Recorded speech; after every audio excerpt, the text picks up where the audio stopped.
This channel does not promote any violent, harmful, or illegal activities. All content provided by this channel is meant for an educational purpose only.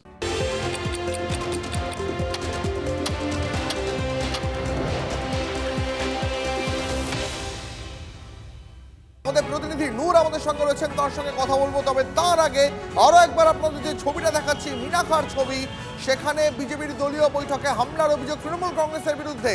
বৈঠক চলাকালীন কার্যালয়ে হামলার অভিযোগ, মারধর করা হয়েছে বিজেপি কর্মী সমর্থকদের, এমনটাই অভিযোগ করা হচ্ছে। এরই সঙ্গে বাইক ভাঙচুর করা হয়েছে, এমনটাও অভিযোগ উঠছে তৃণমূল কংগ্রেসের বিরুদ্ধে। আমাদের প্রতিনিধি নূর আমাদের সঙ্গে রয়েছেন এই মুহূর্তে, আরো বিস্তারিত এই বিষয়ে জানাবেন। নূর, দেখো দীপ, তোমাকে প্রথমে জানিয়ে রাখবো, বারবার কিন্তু রাজ্যের বিভিন্ন প্রান্তে কিন্তু বিজেপি কর্মী সমর্থকরা আক্রান্ত হচ্ছে। এবার কিন্তু আক্রান্ত হয়েছে সন্দেশখালীর পাশে মিনাখার বামনপুকুরে। যখন বিজেপি কর্মী সমর্থকরা বৈঠক করছিল, তখনই তৃণমূল কংগ্রেসের লোকজন, তৃণমূল কংগ্রেসের সমর্থকরা কিন্তু এই বিজেপির যে বিজেপি কার্যালয়ে তারা কিন্তু হামলা চালায়, বিজেপি কর্মীদেরকে তালাবন্ধ করে রাখে। এমনকি বিজেপি কর্মী সমর্থকরা যে সমস্ত যানবাহনে করে এসেছিল তাদেরকে বাইক ভাঙচুর করে, এমনকি বিজেপি কর্মী সমর্থকদেরকে আটকে রাখার অভিযোগ ওঠে তৃণমূল কংগ্রেসের বিরুদ্ধে। একেবারে চাঞ্চল্য সৃষ্টি হয়েছে গোটা এলাকায়। একেবারে বাইক বাহিনী, তৃণমূলের বাহিনী কিন্তু হচ্ছে। কোন রাজনৈতিক দলের দলীয় কার্যালয়ে যখন হামলা চলছে, তখন পুলিশের কি ভূমিকা? পুলিশ কি করছিল? একেবারে মিনাখার বামনপুকুর, যেখান থেকে কিন্তু এই যে বিজেপি কার্যালয়ে হামলা চালানো হয়েছে, সেখান থেকে কিন্তু মিনাখা থানার দূরত্ব খুব বেশি নয়। টিভি লাইন বাংলার দর্শকদের আমরা যে ছবি দেখাচ্ছি, একেবারে বিজেপি কর্মী সমর্থকদের প্রতি হামলা চালিয়েছে তৃণমূলের লোকজন। পুলিশের ঢিল ছোড়া দূরত্বে বিজেপি কর্মীরা আক্রান্ত হচ্ছে। কাদের দ্বারা আক্রান্ত হচ্ছে? শাসক দল যারা তৃণমূল কংগ্রেসের আশ্রিত দুষ্কৃতী, তৃণমূল কর্মী সমর্থকদের উপর আক্রান্ত। তৃণমূল কর্মী সমর্থকরা কিন্তু বিজেপি কর্মী সমর্থকদের উপরেও কিন্তু হামলা চালায়, তাদের গাড়ি ভাঙচুর করায়। এখনো পর্যন্ত এই বিজেপি কর্মী সমর্থকরা তারা কিন্তু আটকে রয়েছেন বিজেপির যে দলীয় কার্যালয়, সেখানে কিন্তু আটকে রয়েছেন। ঘটনাস্থলে গিয়েছেন মিনাখা থানার বিশাল পুলিশ বাহিনী। ঘটনা এলাকায় কিন্তু ব্যাপক উত্তেজনা সৃষ্টি হয়েছে। নূর, আমাদের সঙ্গে থাকো। আরো একবার যে ছবিটা আপনাদের এই মুহূর্তে দেখাচ্ছি, মিনাখায় বিজেপির দলীয় কার্যালয়ে হামলার অভিযোগ শাসক দলের বিরুদ্ধে। কিভাবে সব ভাঙচুর?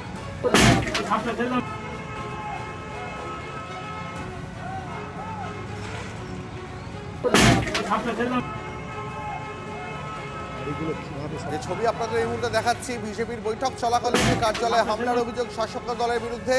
শুধু হামলাই নয়, একই সঙ্গে কর্মী সমর্থকদের মারধর, বাইক ভাঙচুর, এমনকি আটকে রাখার অভিযোগ উঠছে তৃণমূলের বিরুদ্ধে। ঘটনাস্থলে পুলিশ এই মুহূর্তে পৌঁছেছে। আমাদের সঙ্গে আমাদের প্রতিনিধি নূর এই মুহূর্তে রয়েছেন, সরাসরি আরো একবার নূরের সঙ্গে কথা বলবো। নূর, এখনো পর্যন্ত বিজেপির শীর্ষ নেতৃত্বের কাছে কি এই অভিযোগ পাঠানো হয়েছে? দেখো দীপ, তোমাকে জানিয়ে রাখবো, সন্দেশখালীর পাশে কিন্তু মিনাখা। আমরা সন্দেশখালীতে দেখেছিলাম একেবারে শাসক দলের অত্যাচারে কিন্তু বিজেপি কর্মী সমর্থকদের উপরে অত্যাচার করা হয়েছিল, তাদেরকে মারধর করা হয়েছিল। এবার ঠিক সন্দেশখালীর পাশে মিনাখা এবার বিজেপির যে দলীয় কার্যালয়, সেখানে সামনে বিধানসভা নির্বাচন, তার আগে বিজেপির তরফ থেকে বৈঠক চলছিল। বৈঠক চলাকালীন কিন্তু মিনাখার বামনপুকুর এলাকায় বিজেপি কর্মী সমর্থকের উপর কিন্তু হামলা চালিয়েছে তৃণমূল আশ্রিত দুষ্কৃতী। অর্থাৎ একেবারে তৃণমূল কংগ্রেসের সমর্থকরা বিজেপির দলীয় কার্যালয়ে বৈঠক চলাকালীন হামলা চালিয়েছে। সন্দেশখালী থেকে বেশ কিছুটা দূরে মিনাখার বামনপুকুর, এখান থেকে কিন্তু পুলিশের যে থানা, মিনাখা থানা, খুব বেশি দূর নয়। তারপরে কেন একেবারে এই বিরোধী রাজনৈতিক দলের কর্মীদের উপরে আক্রান্ত হতে হলো, এটা নিয়ে কিন্তু প্রশ্ন তুলেছেন বিজেপির যিনি জেলা সভাপতি সুকল্যাণ বৈদ্য। তিনি কিন্তু টিভি 9 বাংলার তরফ থেকে আমরা কথা বলেছিলাম, তিনি কিন্তু ক্ষোভ প্রকাশ করেছেন। তিনি কিন্তু জানিয়েছেন যে গোটা বিষয়টা কিন্তু রাজ্য নেতৃত্বের কাছে তিনি কিন্তু জানাবেন, কেন বারবার বিরোধী রাজনৈতিক দলের কর্মী সমর্থকরা তারা হামলার শিকার হবেন, তাদেরকে মারধর করা হবে।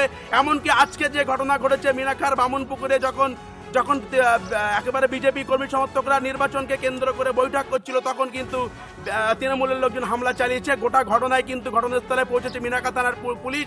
ঘটনায় কিন্তু ব্যাপক চাঞ্চল্য সৃষ্টি হয়েছে এলাকায়। অনেক ধন্যবাদ তোমাকে। নজর রাখো।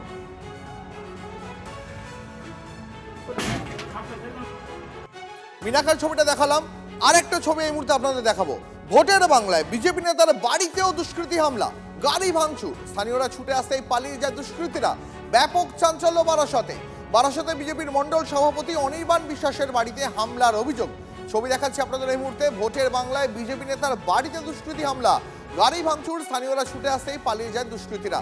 আমাদের প্রতিনিধি দীপঙ্কর আমাদের সঙ্গে রয়েছেন এই মুহূর্তে। দীপঙ্কর, যে দুষ্কৃতীরা হামলা চালালো তাদেরকে এখনো পর্যন্ত পুলিশ চিহ্নিত করতে পেরেছে, বা কেন এই হামলা চালালো সেটা কি এখনো পর্যন্ত জানা গেছে? দেখো, এখনো পর্যন্ত বিষয়টি পরিষ্কার নয় কারা এই হামলা চালিয়েছে, এবং যদিও বিজেপির তরফ থেকে তৃণমূলের গুন্ডারা হামলা চালিয়েছে বলে অভিযোগ করা হচ্ছে, কিন্তু যে ঘটনা দেখা যায় মঙ্গলবার রাতে গভীর রাতে বারাসাতে এই মন্ডল সভাপতির বাড়িতে বিজেপির যে নেতা তার বাড়িতে আসে এবং তার গাড়ির উপরে হামলা চালানো হয়, তার বাড়ির উপরে হামলা চালানো হয় এবং তারপর মুহূর্তের মধ্যে তারা চম্পট দেয়। গোটা বিষয়টি তিনি বারাসাত থানাতে অভিযোগ দায়ের করেছেন। বারাসাত থানা পুলিশের তরফ থেকে তদন্ত শুরু করেছে, যদিও তৃণমূলের তরফে বলা হয়েছে যে এমন কোনো বিষয় নয় যে এই নেতার বাড়িতে গিয়ে তৃণমূল কংগ্রেসের কোনো কর্মী হামলা করবেন, কিন্তু গোটা বিষয়টি কি দাঁড়াচ্ছে সেটা নিয়ে তদন্ত ইতিমধ্যে বারাসাত থানা পুলিশ করেছে। এখনো পর্যন্ত কোনো গ্রেপ্তার নেই, সিসিটিভির ফুটেজ খতিয়ে দেখা হচ্ছে। ধন্যবাদ দীপঙ্কর।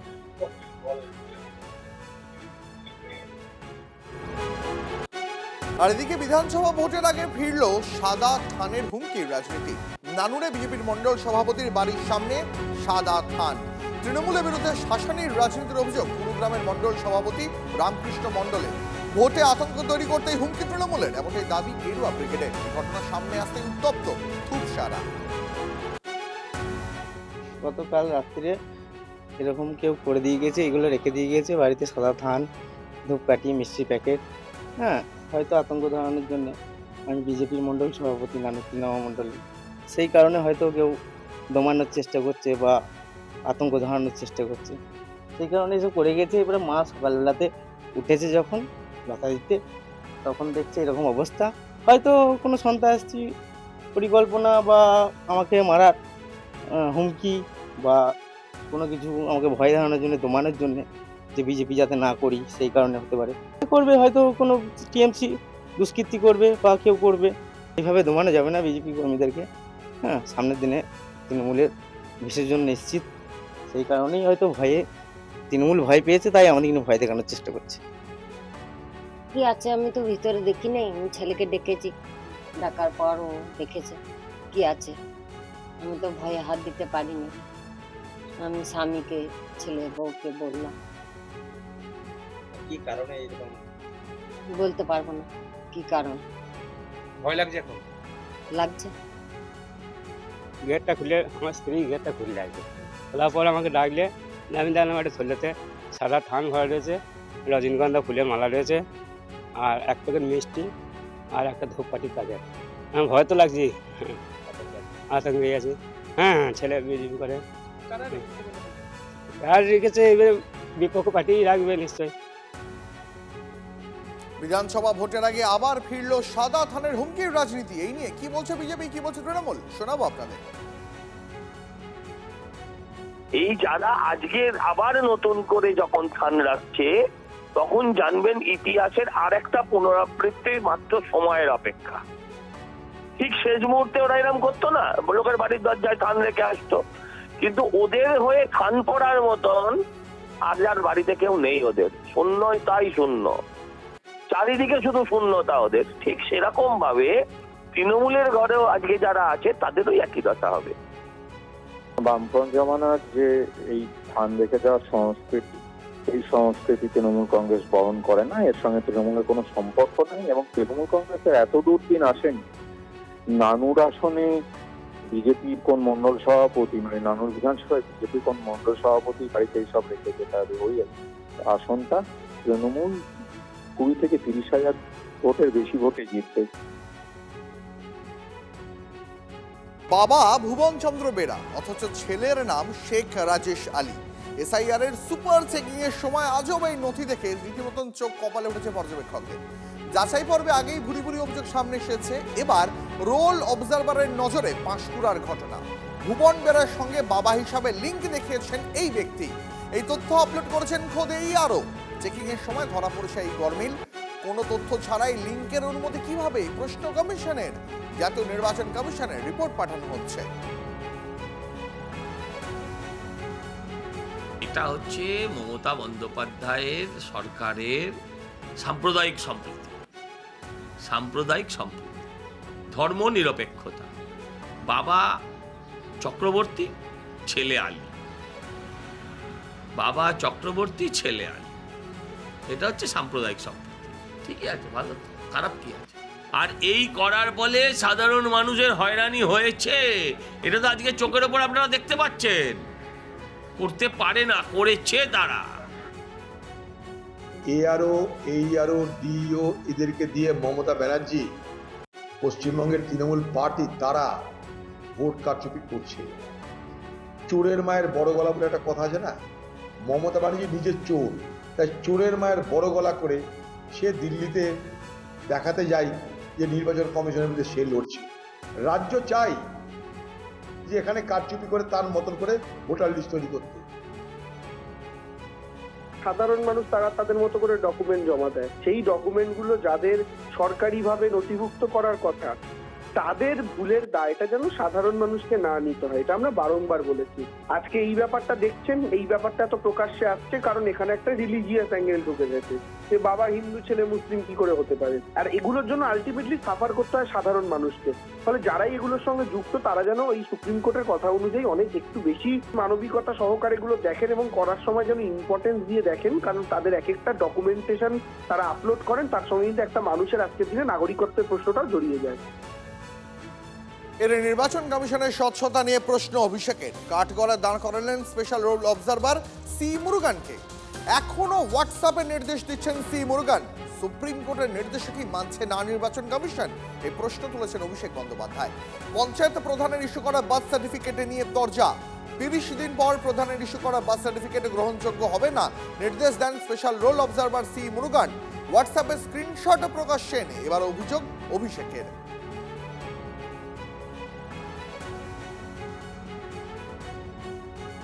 আর আপনাদের জানিয়ে রাখবো এই মুহূর্তে যে আপডেট পাওয়া যাচ্ছে, অভিষেক বন্দ্যোপাধ্যায়ের অভিযোগের জবাব দিল নির্বাচন কমিশন। কি বলল কমিশন জানাবেন আমাদের প্রতিনিধি শ্রাবন্তী আমাদের সঙ্গে রয়েছেন এই মুহূর্তে। শ্রাবন্তী, অভিষেক বন্দ্যোপাধ্যায় স্ক্রিনশট তুলে যে অভিযোগ করেছিলেন তার কি জবাব দিল কমিশন? দুটো বিষয় রয়েছে, একটা হচ্ছে যে রোল অবজারভারকে প্রশ্ন করেছেন যিনি মাইক্রো অবজারভার ছিলেন, সেই মাইক্রো অবজারভার জানিয়েছেন যে তিনি জানতে চেয়েছেন যে সমস্ত প্রশ্নগুলো সেগুলোর ক্লারিফিকেশন দেওয়া হয়েছে। এখানে তিনি যে নির্দেশ দিচ্ছেন সেটা কোথায় রয়েছে? একই সঙ্গে কমিশনের প্রশ্ন যে এটা তো একটা ইন্টারনাল চ্যাট যেটা রোল অবজারভার সমস্ত মাইক্রো অবজারভারদের সাথে করেছেন, তাহলে এটা কিভাবে অভিষেক বন্দ্যোপাধ্যায়ের হাতে গেল? একই সঙ্গে কিছুক্ষণের মধ্যেই আমরা দেখলাম যে অমিত মালব্য তিনিও একই সঙ্গে প্রশ্ন রেখেছেন যে ক্লারিফিকেশন কিভাবে ডিকটেট করা বোঝায়। সেক্ষেত্রে রোল অবজারভার নিজস্ব দায়িত্ব পালন করেছেন। কমিশনের স্পষ্ট জবাব যে এই ব্যাপারে রোল অবজারভারের কোনো দোষ নেই, সে বিষয়ে তারা রোল অবজারভারের পাশেই দাঁড়ান। ধন্যবাদ শ্রাবন্তী।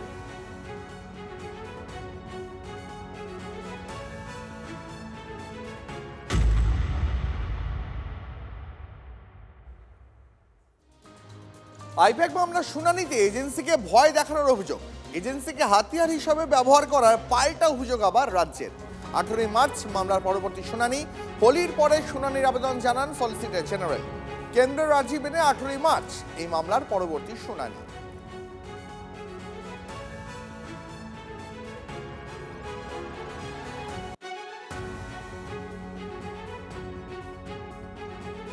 এই যে এনফোর্সমেন্ট ডিরেক্টরেট যে এসএলপিটা করেছিল স্টেট গভর্নমেন্ট এবং মমতা ব্যানার্জির এগেনস্টে, তাতে সলিসিটর জেনারেল তুষার মেহতা তিনি টাইম নিলেন আজকে, ওনার রিজয়েন্ডার ফাইল করবে বলে, তো সেই জন্য রিজয়েন্ডার ফাইল করতে বলেছে। আর মামলা ফিক্স করেছে 18 মার্চ, মামলা ফিক্স করেছে ফর হিয়ারিং। আর আমাদের পয়েন্ট অফ মেনটেনেবিলিটি ছিল যে article 32 is not maintainable. Enforcement directorate এটা ইয়ে করতে পারে না, ফাইল করতে। আমরা ইনসিস্ট করেছিলাম, জজ সাহেব বলে পরের দিনকে মেনটেনেবিলিটিটা শুনবে, অতএব পরের দিন মেনটেনেবিলিটি আগে শুনবে, তারপরে মেরিটে যা বলার আছে তা শুনবে।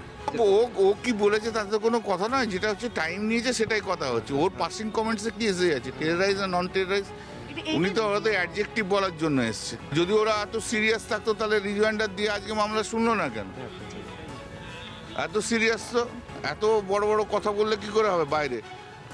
বাইরে এত বড় বড় কথা বলে সিরিয়াস থাকলে মামলা শুনবে না, মামলা করবে না, মামলা তো করছেই না, করতেই চাইছেন। প্রথম দিনই বলেছিলাম এই মামলা নির্বাচনের আগে শুনানি হবে না, কোনো না কোনো বাহানায় এই মামলা নির্বাচনোত্তর কালে শেষ পর্যন্ত দুপক্ষই তারা বসে মিটিয়ে নেবে। দেখছেন না যেন মুখ্যমন্ত্রী নির্বাচন কমিশনের কোনো অধিকার নেই বলে লম্পটম্প করলেন, তারপর ঠিক 3-4 দিন আগে একটা এফআইআর করে দিলেন অফিসারদের ফাঁসিয়ে দিয়ে। এগুলো বুঝতে হবে।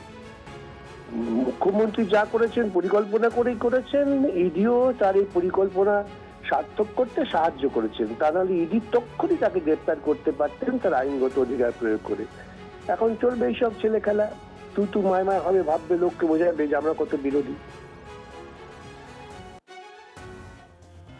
সুপ্রিম কোর্টে মুখ্যমন্ত্রীর পাল্টা হলফনামায় বিস্ফোরক অভিযোগ ইডির। তল্লাশি চলাকালীন বল প্রয়োগ করে ঢোকেন মুখ্যমন্ত্রী, জোর করে নথি ছিনিয়ে নেওয়া হয়েছে। হলফনামায় দাবি কেন্দ্রীয় এজেন্সির আইপ্যাক তল্লাশির সঙ্গে রাজনীতির কোনো যোগ নেই। তৃণমূলের সঙ্গে আইপ্যাকের যোগাযোগের ভিত্তিতে তল্লাশি হয়নি। কেন্দ্রীয় এজেন্সির মৌলিক অধিকার খর্ব করা হয়েছে, হলফনামায় দাবি করেছে ইডি। পাল্টা এজেন্সিকে রাজনৈতিক হাতিয়ার করার অভিযোগ তুলেছে রাজ্য। কোর্টে সেদিন তারা বলতে পারলেন না, তাদের বলার জন্য আরো এতদিন টাইম চাইতে হলো একটা সামান্য ঘটনা বলতে। আমরা কিন্তু সেই দিন আমাদের পক্ষ থেকে মমতা বন্দ্যোপাধ্যায় যা যা হলফনামা দিয়ে জানিয়ে দিয়েছিলেন, সেদিন তার বিরোধিতা করার সাহস হয়নি। নিশ্চয়ই এই বা কারা তার চিত্রনাট্য লিখে দিচ্ছে এবং সেই মতো হচ্ছে, সেটা দেশের মানুষ নিশ্চয়ই দেখবে। আর রাজনৈতিক উদ্দেশ্য প্রণোদিত কিনা অভিযান, যেটা নিয়ে আর বোধহয় দেশের মানুষের কোনো সন্দেহ নেই। জল জীবন মিশনের বকেয়া টাকা মেটানোর দাবিতে অনশনে কন্ট্রাক্টরস অ্যাসোসিয়েশন। জেলা জনস্বাস্থ্য কারিগরি অফিসের সামনে 72 ঘন্টার রিলে অনশনে মুর্শিদাবাদ জেলা কন্ট্রাক্টরস অ্যাসোসিয়েশন। প্রায় 18 মাস থেকে বকেয়া জল জীবন মিশনের টাকা, কাজ শেষ হয়ে গেলেও সেই টাকা এখনো মেলেনি। টাকা না মেটালে কোনোভাবেই পরিষেবা দেওয়া যাবে না বলে হুঁশিয়ারি দিয়ে রেখেছে কন্ট্রাক্টরস অ্যাসোসিয়েশন। প্রতীকুর রহমান কি করেন সেদিকে এখন তাকিয়ে সিপিএম। তার সিদ্ধান্তের পর আগামী সিদ্ধান্ত নেবে সিপিএম। বুধবার রাজ্য সম্পাদক মণ্ডলীর বৈঠকে তেমনই আলোচনা হয়েছে বলে সূত্রের খবর। আমাদের প্রতিনিধি প্রদীপ্ত কান্তি এই মুহূর্তে আমাদের সঙ্গে রয়েছেন। প্রদীপ্ত, প্রতিকুরকে নিয়ে রাজ্য সম্পাদক মণ্ডলীর বৈঠকে ঠিক কি কি আলোচনা হলো? দেখো, প্রতীকুর রহমানকে নিয়ে সিপিআইএম সিদ্ধান্ত নিয়েছে যে তাকে আর বাড়তি গুরুত্ব দেওয়ার কোনো প্রয়োজন নেই। তিনি কি করছেন তার উপরে দাঁড়িয়েই তারা পরবর্তী পদক্ষেপ করবে। এবং তুমি জানো যে আগামী কাল থেকে সিপিআইএম এর রাজ্য কমিটি দুদিনের জন্য বৈঠকে বসবে এবং সেই বৈঠকেও কিন্তু প্রতীকুর রহমানকে আমন্ত্রণ জানানো হচ্ছে না, যদিও তিনি রাজ্য কমিটির সদস্য। তবে সেখান থেকে সরে দাঁড়ানোর ইচ্ছা প্রকাশ করেছেন ইতিমধ্যেই। সে কারণেই কি তাকে ডাকা হচ্ছে না, নাকি সিপিআইএম গুরুত্ব দিতে নারাজ, তা নিয়ে রাজনৈতিক মহলে কাটাছেড়া চললেও সিপিআইএম নেতৃত্ব সিদ্ধান্ত নিয়েছে যে প্রতীকুর রহমানকে আর কোনো বাড়তি গুরুত্ব তারা দিতে নারাজ। তিনি কি করছেন তারপরেই তারা তাদের সিদ্ধান্ত জানাবেন। ধন্যবাদ প্রদীপ্ত।